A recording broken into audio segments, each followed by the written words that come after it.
Hello, everybody. Uh, just out of courtesy for people who are getting on, maybe it's lunchtime for them. We'll get started in about 2 minutes. 2 minutes.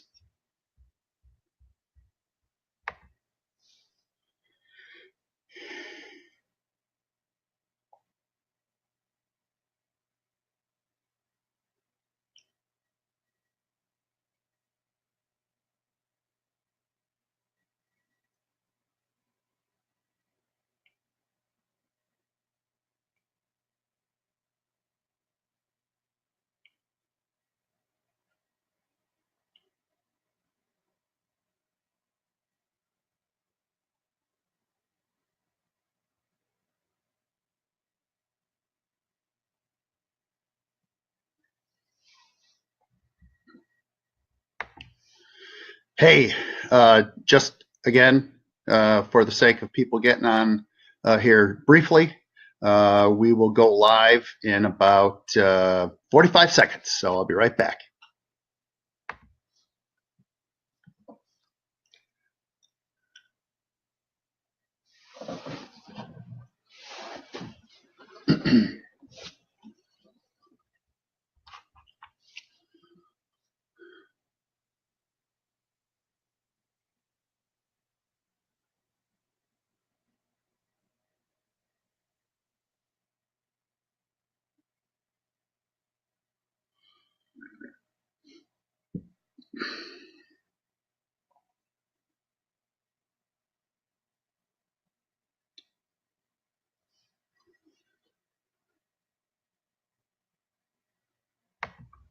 All right, welcome to my webinar.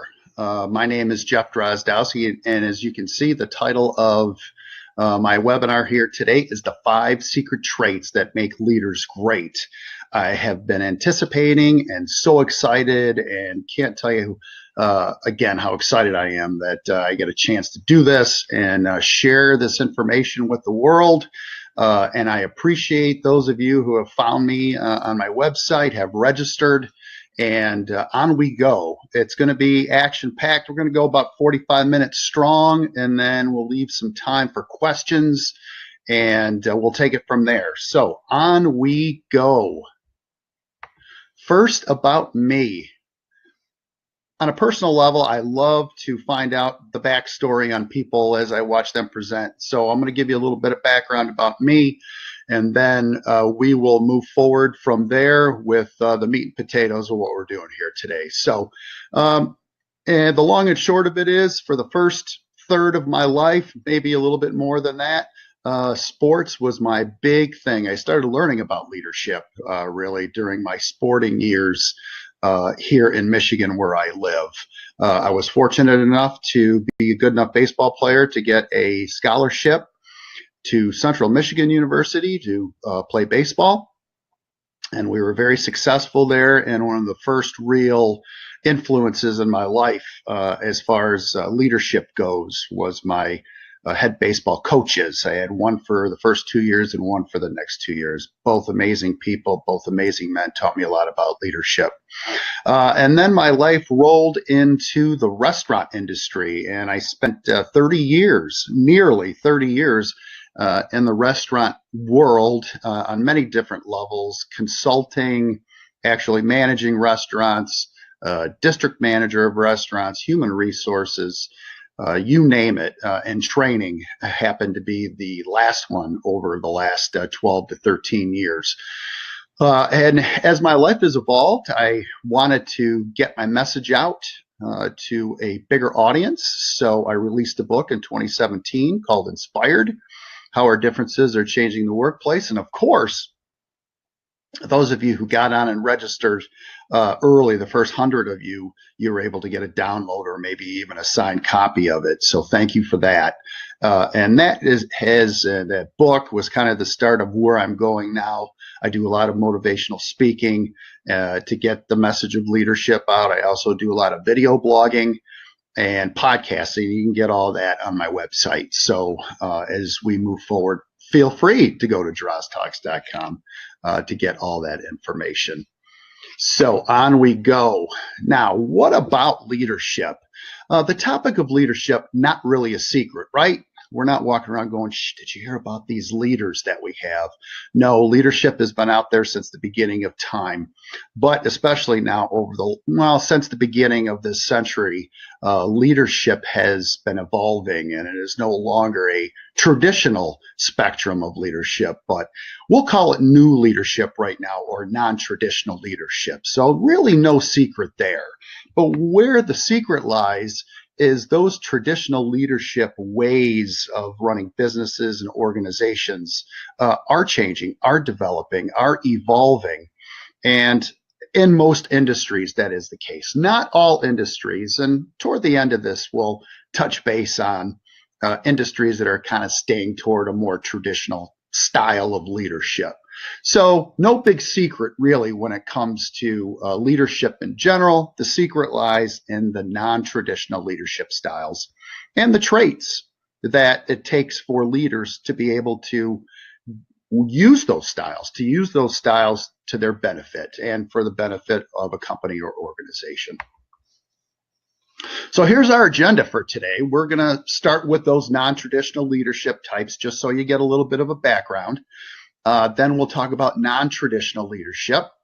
And then we're going to talk about those 5 secrets as they pertain to non-traditional leaders, and really the big topic of what this webinar is about today. So, and then we'll talk about why the shift. Why has things been moving along the way that they have, especially over the last 15 years or so? We'll tie it up at the end. I'll give you some things to think about as we walk away from this webinar today.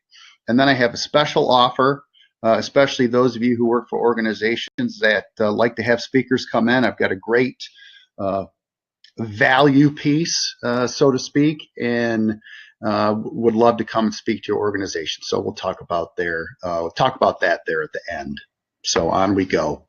So here are the 4 types of traditional leadership styles, probably recognizable to all of you, at least most of you, and a couple of stories as we move along in these as well. So the first type of traditional leadership style is the autocratic leader. This person, in short, it's my way or the highway. And we probably have all had leadership or leaders like this in the past.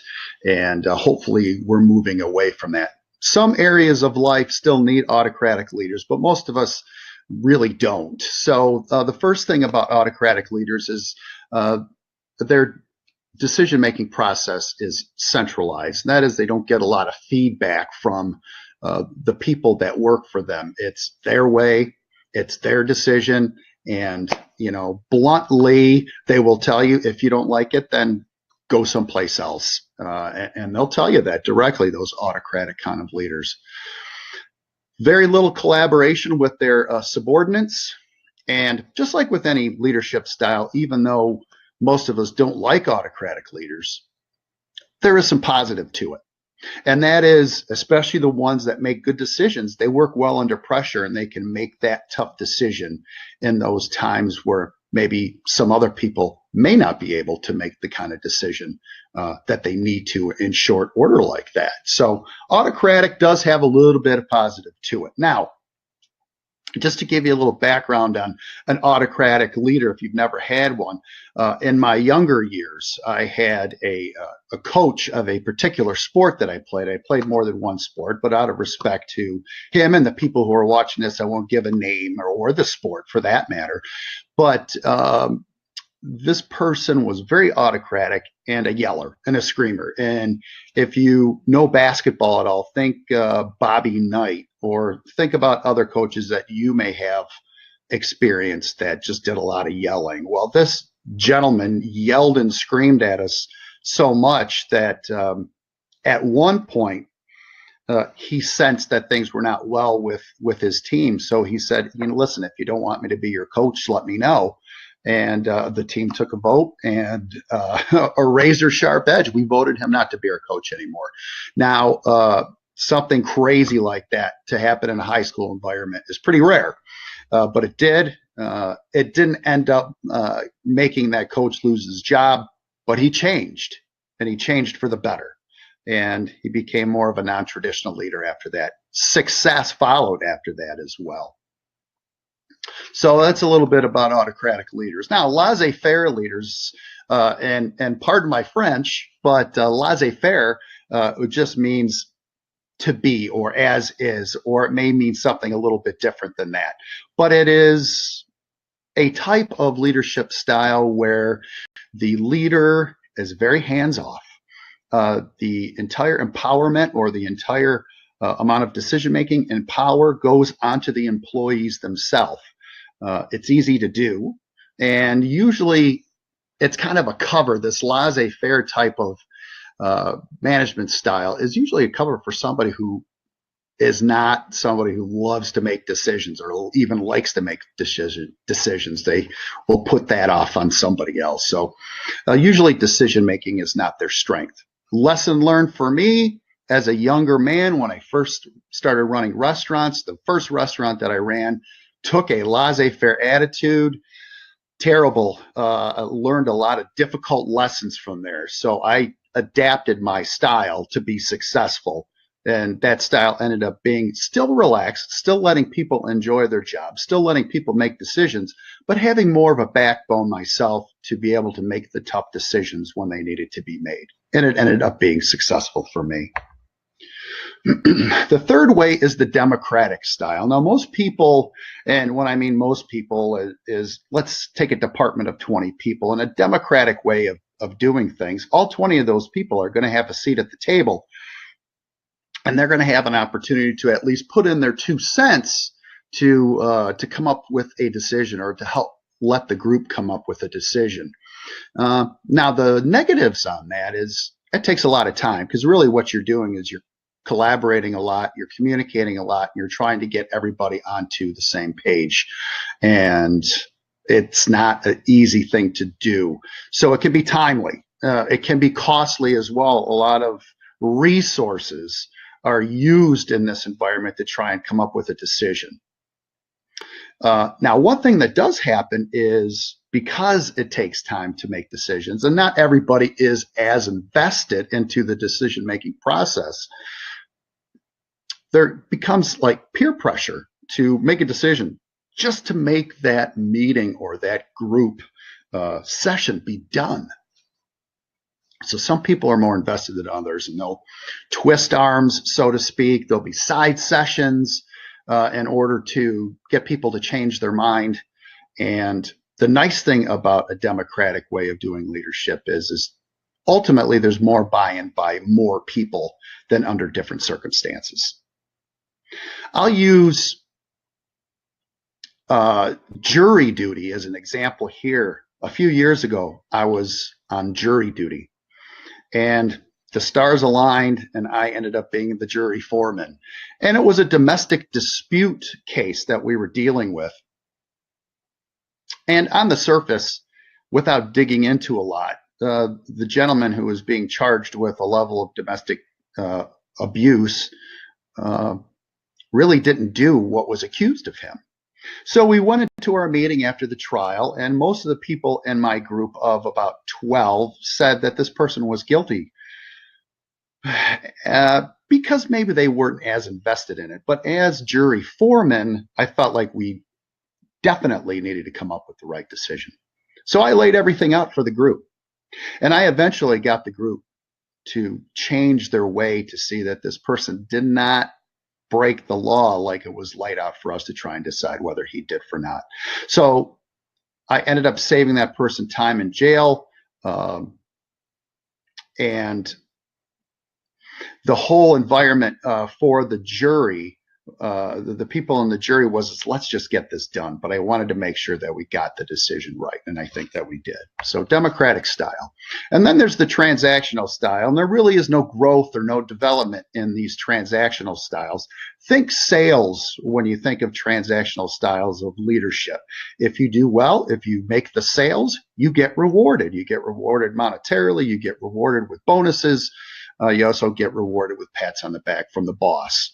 And if you don't do well, depending on how least well that you do, you will either stay on the bottom of the of the different levels and sales, you'll stay at the bottom of it, or you just may end up losing your job. So you get rewarded for doing well, you get punished if you don't do well. Not a lot of leadership development in this environment. So salespeople are salespeople, but not a lot of leadership growth in this environment.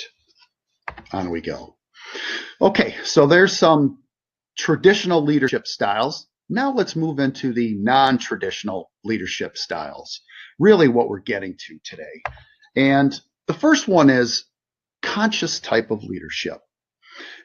When I mean a conscious type of leadership, it usually starts with somebody who works for a company that they believe in the product or the service that that company is giving. For a lot of years, I worked in pizza, and I was steadfastly loyal to the company that I worked for. Some may say that I had pizza sauce in my blood. That's how loyal I was. But that's because I believed in the company and I believed in the product. And because of that, I was able to pour more of myself into the leadership style and really help people become better employees as well as serve the customer better, because I was more conscious, or conscientious, that is, type of leader. So communication with somebody who's a conscious leader is prioritized. So in the rest of this, and really in life in general, when you see communication, collaboration is not too far behind. So communication is prioritized in the conscious leader, but collaboration is as well. And again, they do go hand in hand. And it is a service-based leadership style as well. You serve each other as employees, but you also do a better job serving the customer when you're a conscientious leader. If you take care of each other in your work environment, that ends up helping you serve the customer better. I'm going to step away camera-wise for just a moment and keep talking.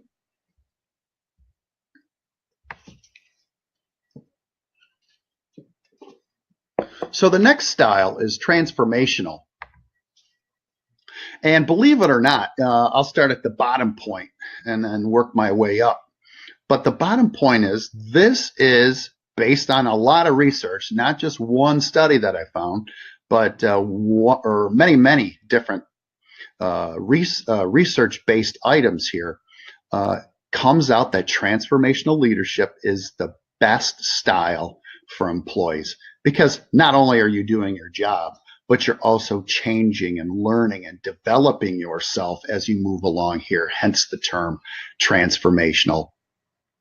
Again, we'll start at the bottom and move up on this one. In its ideal form, it creates employees into new leaders. And ultimately, people want to grow. People want to advance. People want to become better people and employees these days. And that's just the way that our employees are being developed from the early years now. So they're looking for a more holistic approach into their employment.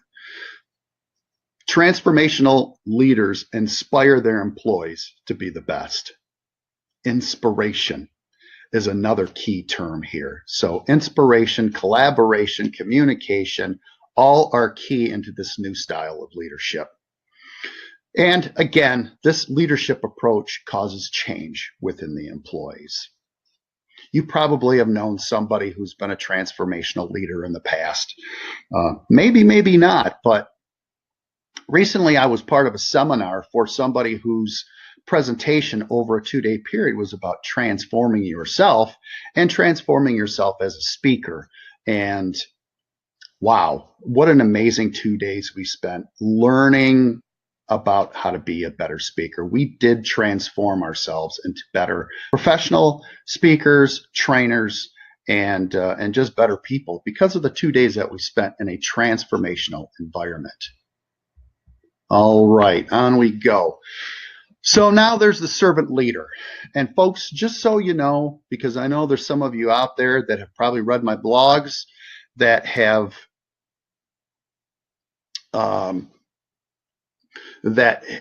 read my blogs, seen my podcasts, and been going to it on a regular basis. I can tell you without a doubt that the amount of responses that I get when I discussed servant leadership, again, whether it's on the podcast or on the video blogs. The response that I get from people is absolutely astounding. Hundreds and hundreds and hundreds of responses that I've gotten in regards to the servant leadership topics that I discuss. Not that I don't get many from the other topics, but whenever I go to servant leadership, my responses on the blog explodes. It's really amazing. So more on servant leadership for those of you who are following me pretty regularly. I want to give my audience what they're looking for. So we're going to dig deeper into servant leadership as we move along. But the whole topic, the whole idea of servant leadership started in the 1970s by a gentleman of the name Robert Greenleaf.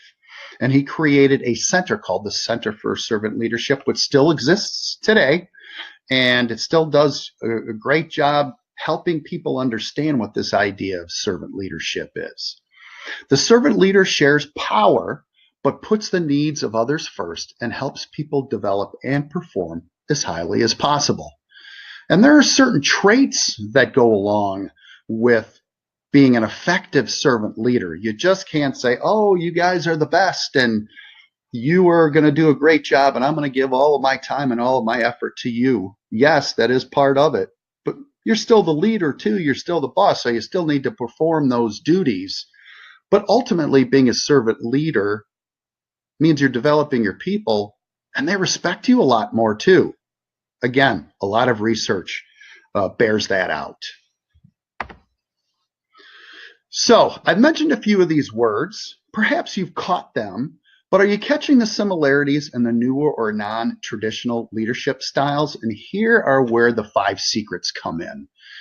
These personality traits really that effective non-traditional leaders have to a person based on the research that I've done. So there are going to be 5 buzzwords that I'm going to tell you about before we get into those traits. So I actually jumped ahead a little bit and I apologize for that. But let's catch those buzzwords first that you saw in those 3 styles of non-traditional leadership that we talked about. The first one was collaboration. And remember what I told you, wherever there's collaboration, communication is not far behind. So the very first one is collaborating, getting the group together to share ideas, to share philosophies, to share traits, to share things in order to make the ultimate outcome better. Serve or servant leadership, inspire, develop. Some great ones there. I added in an extra word, but inspire and develop your employees is part of the non-traditional leadership style. It is a more holistic approach, and that is not only are people coming in to work their 9-to-5 job or whatever your hours of employment are, but that the workplace is providing other ways for you to develop more, say, as a person, or maybe develop more in your outside of work life. That's what we mean by a holistic approach. And again, there's that communication.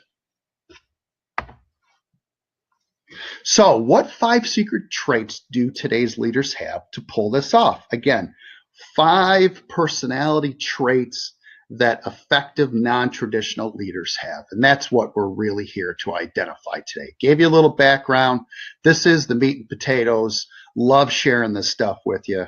And some of these are decisions that you can make too.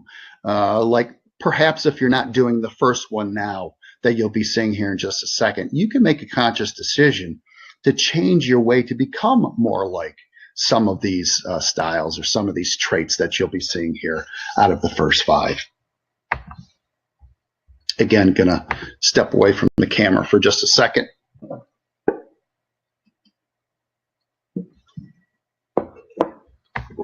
And I'm back. So here's that first one. Humility. Willing to understand that success comes from the entire team and not just you as a leader. Being humble comes naturally to some people. Some people it is enormously difficult to do, especially people who are in high profile positions that have been very successful in their life. and maybe they haven't had a lot of trials and tribulations, so life's kind of come easy to them. So being a humble leader or having humility can be difficult for people like that. Most of us, though, we have trials and tribulations in our life that make us humble. Now, in the leadership realm, being humble really means giving credit when things go well and taking the heat when things go wrong. One of my personal heroes is a gentleman that, again, I won't name his name out of respect, but his style definitely showed that he was a humble leader. And he said many, many times, if you're humble and you treat your people well, if you have a good business model, then money's going to follow. So again, be humble, treat your people well. Then if your business model is good, then money is going to follow. So take the credit, give it to your employees when things go well. When things go wrong, you take the heat. On we go. Number two, empathy. Empathy means understanding what somebody is going through, in short, right? So employees want to be able to connect with their leader. Today, more than ever, they just want to be able to understand their leader more. An empathetic leader significantly improves performance and productivity from the entire organization, or group for that matter, if you're running or leading a small group. Employees take more pride in the work that they do when they understand that you as a leader have empathy for them. Now, empathy in the workplace, or empathy as a leader, really means is just helping those people understand that you know what that person is going through. So let's say in my previous world, we'll say my first previous world in sports, we have coaches and you have players, and especially as a young player, you're going to make mistakes. And players love having coaches that have experienced what they're going through more than maybe a coach who hasn't, and they're just coaching because they like the sport, but maybe they haven't experienced it on the same level. So my college baseball coach, my original college baseball coach, was a All-American baseball player, amazing. He's had his number retired at the university that he coached at, that I went to, and he had empathy because he knew what was going through the mind of his players because he had played it on such a high level. So when things went well, he knew the kind of response to give, but when things went bad, he knew it was time to pull that person aside and maybe give them a bit of a pep talk, so to speak. So empathy is very important as well. Okay, so for the next couple slides, I'm going to go off camera just so you get a better look at the slide itself here.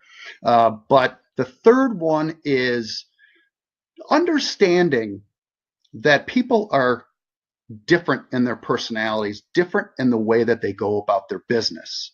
However, in the workplace, you need to treat them equally.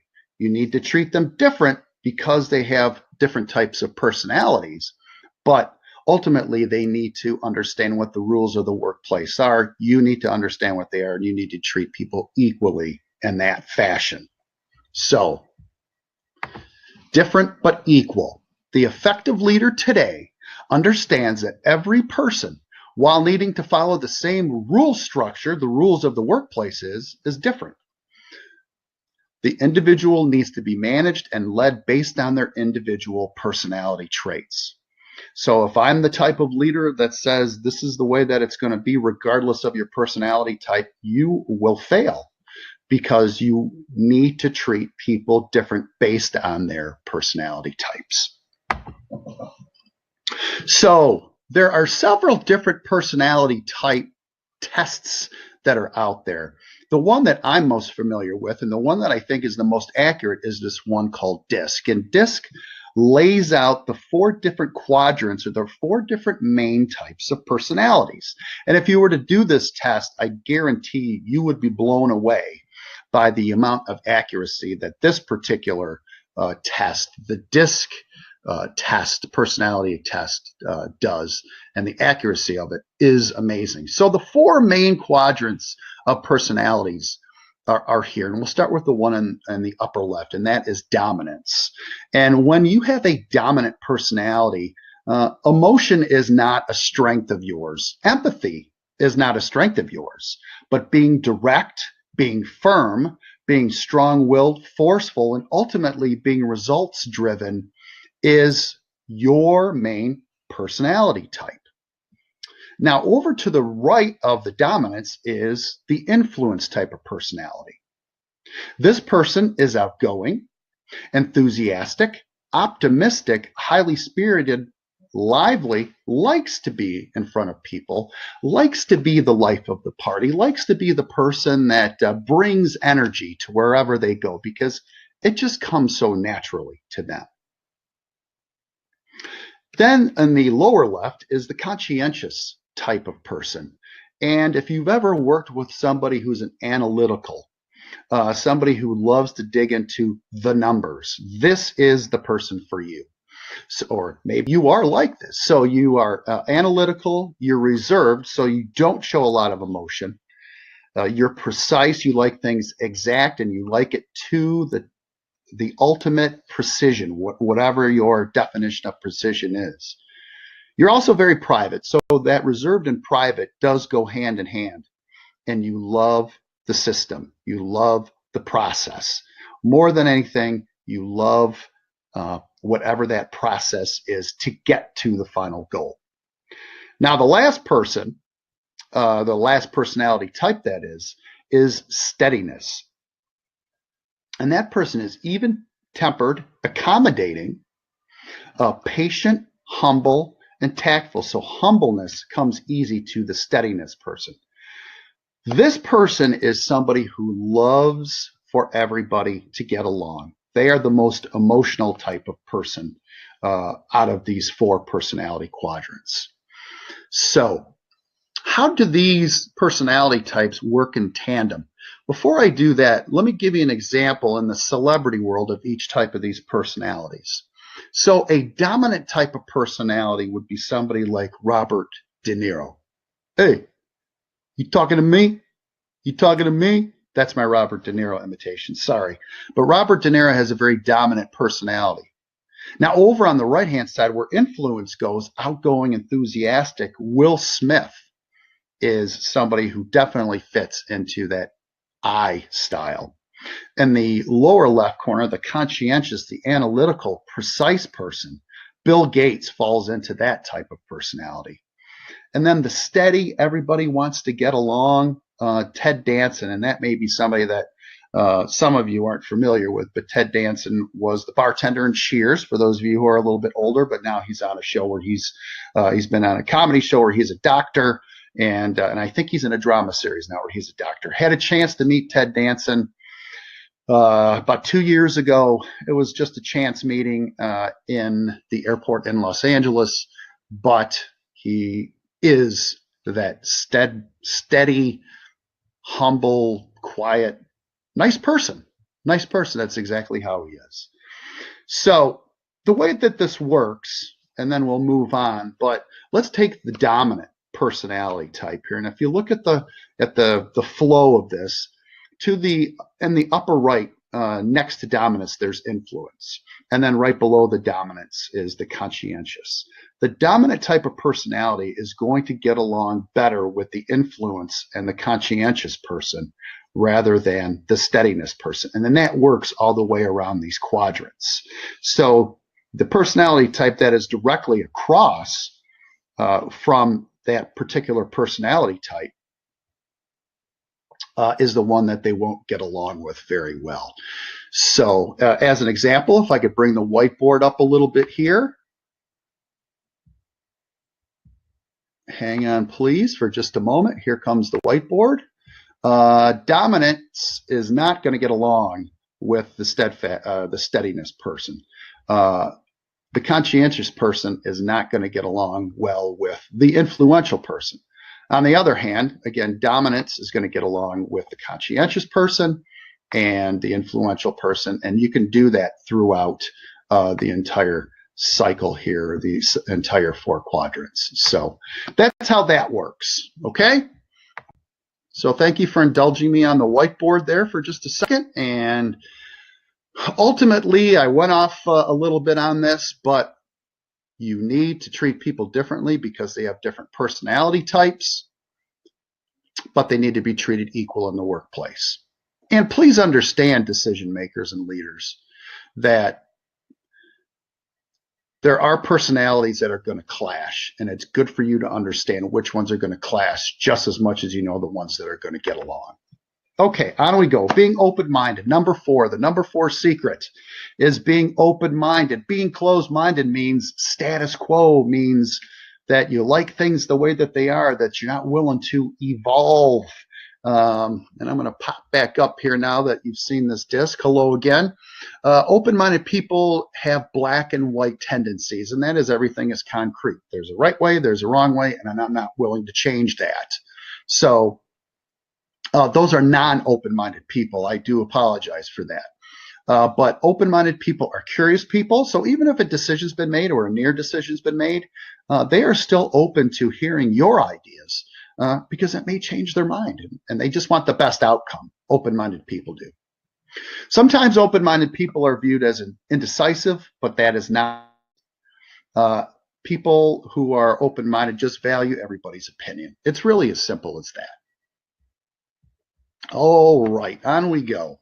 And then number 5 is being a steward, understanding that your place in this leadership realm, in this company, is only going to be occupied by you for a short period of time. So you can either burn it to the ground, so to speak, and do what you can to advance and succeed, and then leave it in rubble, or you can make it a better position and leave it better than where you left it.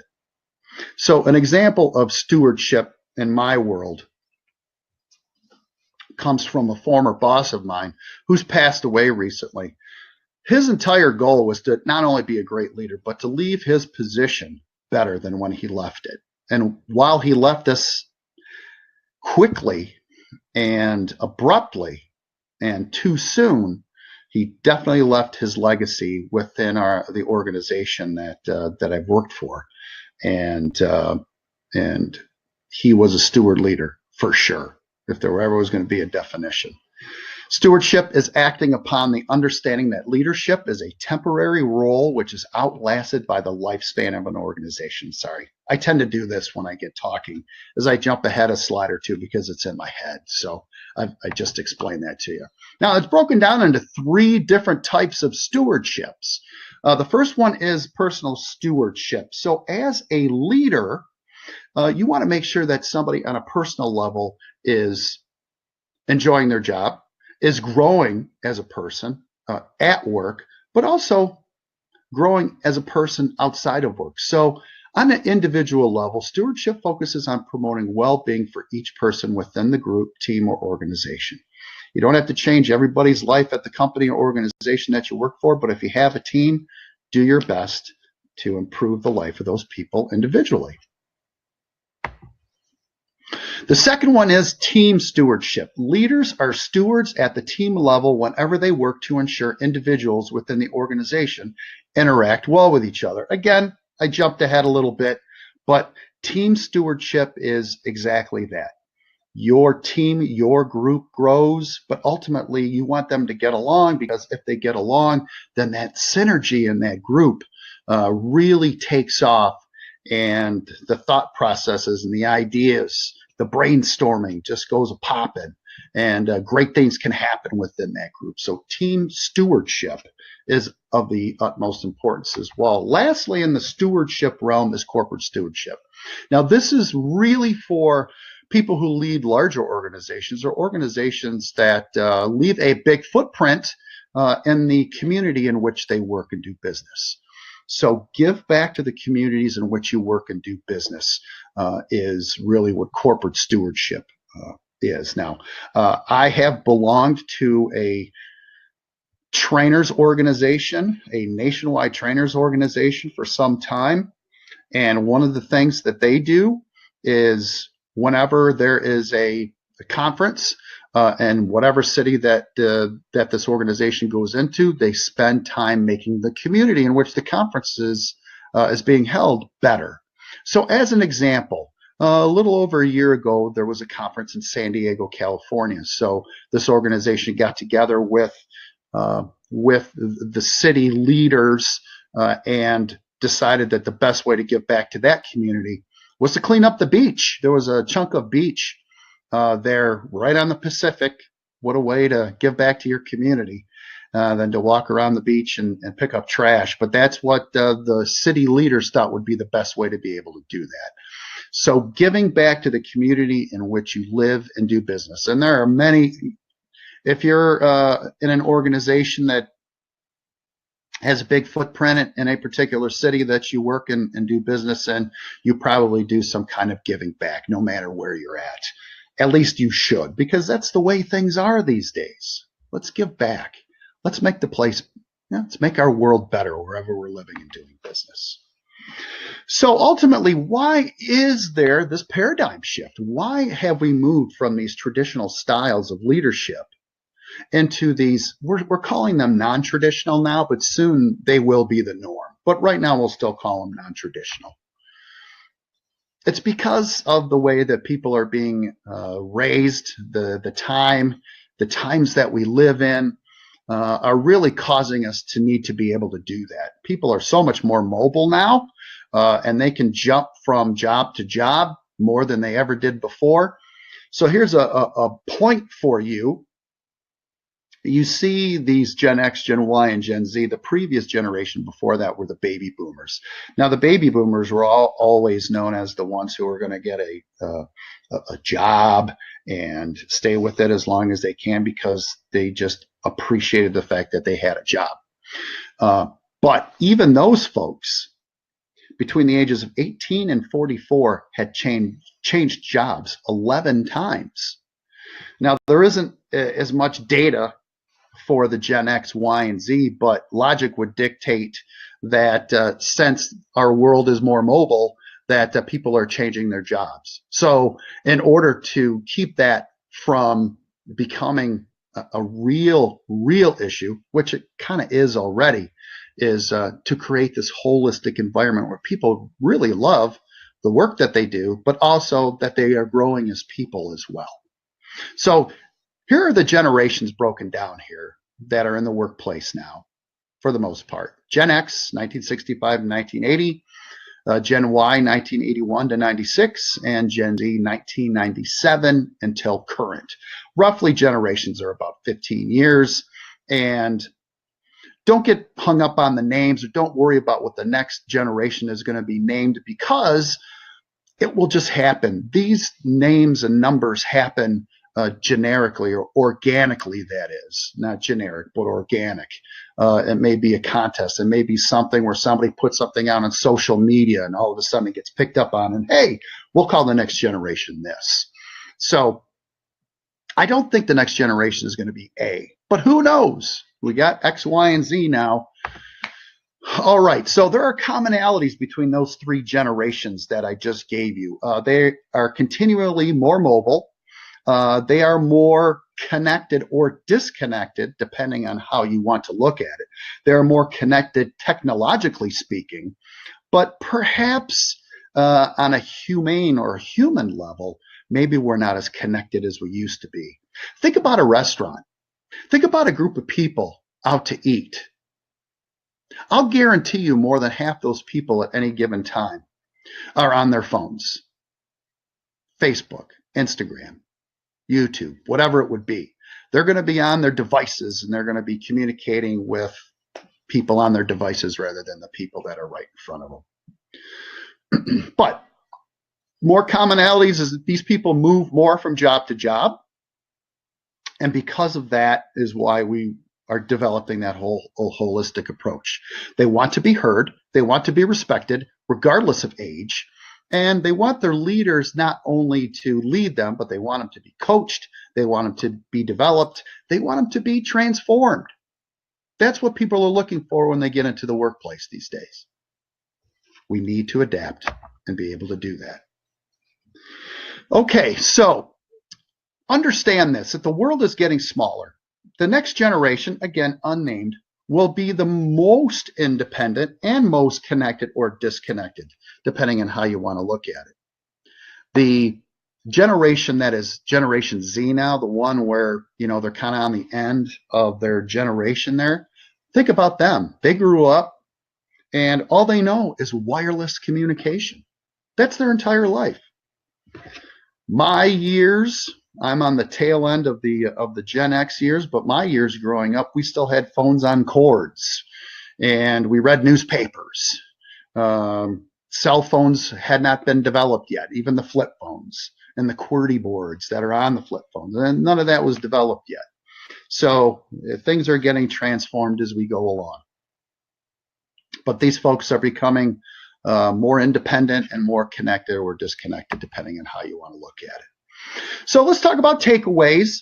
The three big takeaways that I wanted you to go away with here today is, first of all, at least those items that we talked about in the non-traditional realm, the conscious, the transformational, the servant leaders.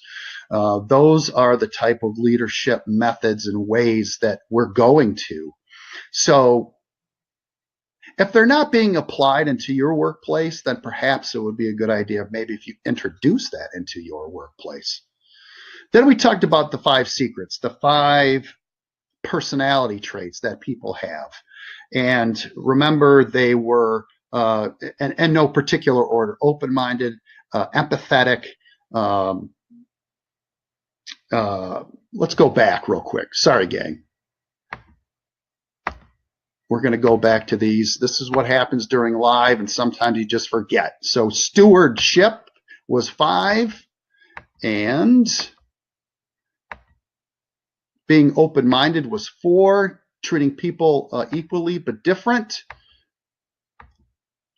Empathetic was number 2, and then again, being humble was number 1. So my apologies that we'll have to fly through those again to get back to where we were, but perhaps they'll be good for you to see again and understand what they were. So we are nearing back that slide. Again, my apologies.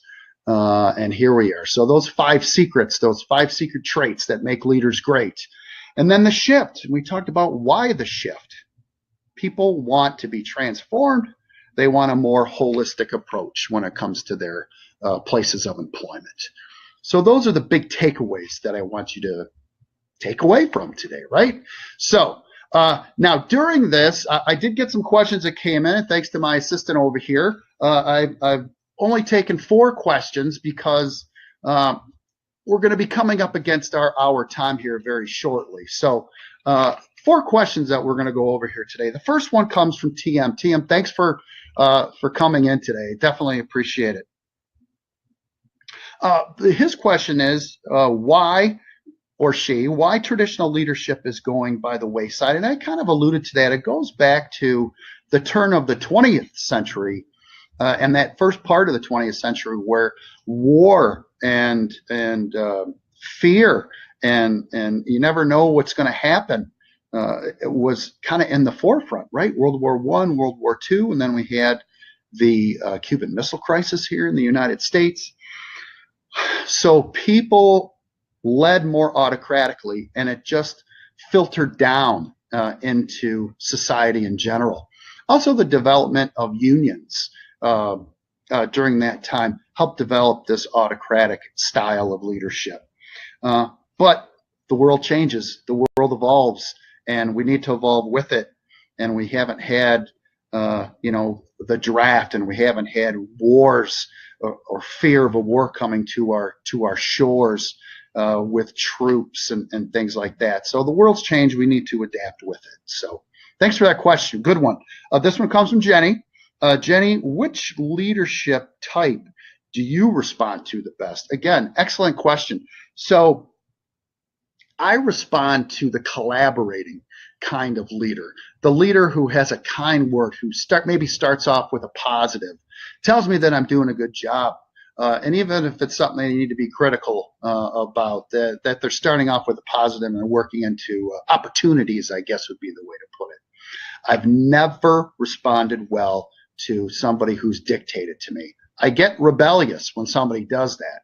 So I respond to probably more of the I or the S type of leadership, even the conscientious, but definitely not the dominant type of personality. So good question there. Thank you. Let's see. Okay, here's the other two. This is from DA. DA, thanks for listening in today and watching. I definitely appreciate it. Let's see. Which style did you try that did not work for you? Laissez-faire. And I alluded to that a little bit. I tried straight laissez-faire, and I learned some very hard lessons. I got taken advantage of quite a bit, and I had to learn to adapt that laissez-faire, let people work, let people develop. But I needed to create a backbone to say no, to make sure that the correct direction within the company was there. So that is the type of style that that I did not use very well, was the laissez-faire. All right, and then Tobin, final question. Tobin, what is next for you? Tobin, thank you for asking that question. So as most of you know, because you got a chance to download the book, for those of you who are on, I wrote a book, and I'm at a point in time now where I'm either going to start another one, or I am going to develop some really awesome training material so I can do training sessions for companies across the country as well. So time permitting, I'll do both, but right now I'm deciding on one or the other. So thank you, and keep an eye out for that too, because I can't wait to share it with you. It's one of the things that I love to do, right, is just to be in front of the camera here, talking to you guys, or being live and sharing some of this knowledge with you. So, okay, I got a special offer here, folks. Book me for a speaking event or training session that will occur between today and July 1st. So get a hold of me between now and July 1st, and you will get 50% off of any speaking or training fees and materials such as training or books. 50%. That's a deal. I kind of regret half off now, tell you the truth. I really don't. I'm just kidding. I just want to get out and see you guys. That's why I'm looking at it the way that I am here. So, all right, 50% off. So again, my name is Jeff Drozdowski. DrozTalks.com is my website.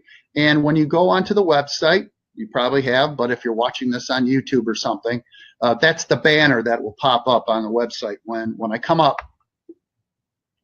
Here's my email address, jeff@droztalks.com. But my trusty sidekick, Lucas, with a K, Lukas, @droztalks.com, is somebody that you want to get a hold of directly if you're interested in booking me for a speaking or training event. Okay? So Lucas is a great guy. He will take care of you, treat you right, and we'll get all of that taken care of in the meantime. And then you can't forget about the Drozcast podcast, speaking of motivation and leadership. It's out on all your favorite platforms, iTunes, Google, Stitcher, TuneIn, and Spotify. Can't forget about that one. So they usually have a new one come out once a week. I may be coming out with one or two over the next couple of weeks. That is one week and maybe two the following week, but we'll see. So there's a lot cooking inside the Droz Talks brain.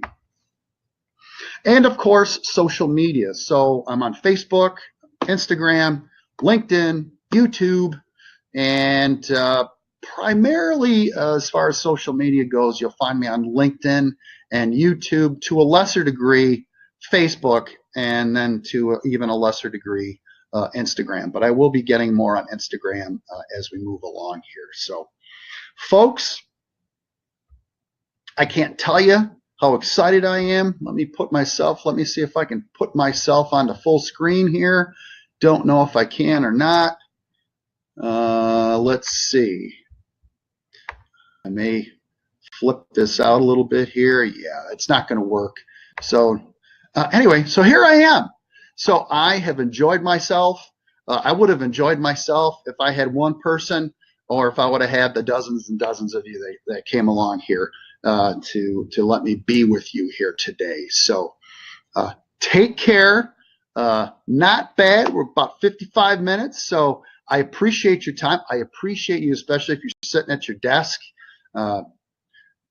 listening and watching this. I can't tell you how much I appreciate it.